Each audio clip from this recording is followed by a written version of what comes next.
x plus 1 by x equal to 2.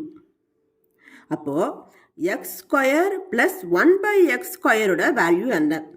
இது தான் இந்த வீடியோவில் பார்க்க போகிறோம். கொடுத்துருக்கிறது என்னது? X plus 1 by x equal to 2. அப்போது x square plus 1 by x square வர வைக்கணும்னா இது ரெண்டுத்துக்கும், அதாவது லெஃப்ட் ஹேண்ட் சைடுக்கும் ரைட் ஹேண்ட் சைடுக்கும் ஸ்கொயர் எடுக்கணும். Taking square on both sides. நீங்கள் ஸ்கொயர் எடுத்தீங்கன்னா x square plus 1 by x square வரும். அதனுடைய வேல்யூ கண்டுபிடிக்கலாம். Square square. அப்போது இது வந்து A plus B whole square ஃபார்முலாவில் வந்திருக்கும். இதில் ஏ தான் x, B 1 by x, a plus b whole square. இதுக்கு என்ன formula? a plus b whole squareக்கு a square plus b square plus 2ab. இதுதான் formula.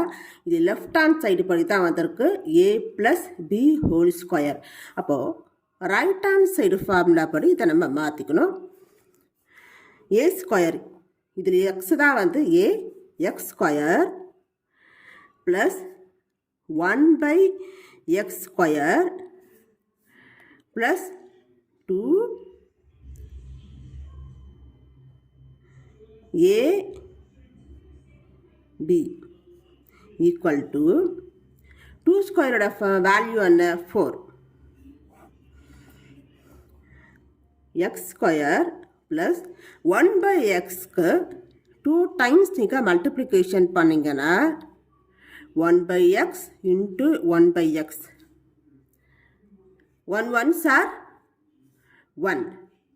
x into x, x square. 1 by x square. 1 by x square plus 2 into, எதுவும் இல்லைனா இங்கே multiplication simple இருக்குன்னு அர்த்தம். x into 1 by x. இது எல்லாமே மல்டிப்ளிக்கனால இங்கே ப்ராக்கெட் நான் போட்டிருக்கேன்.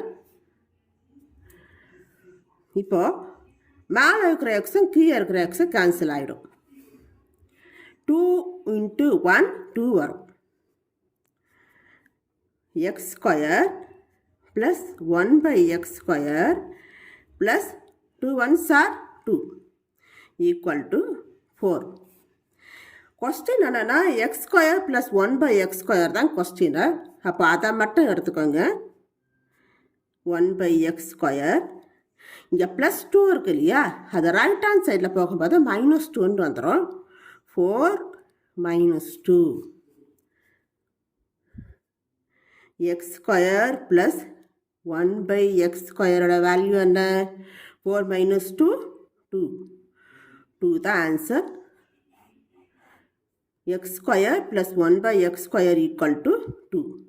இந்த வீடியோ உங்களுக்கு பிடிச்சிருந்தா லைக் பண்ணுங்கள், ஷேர் பண்ணுங்கள், சப்ஸ்கிரைப் பண்ணுங்கள். தேங்க்யூ.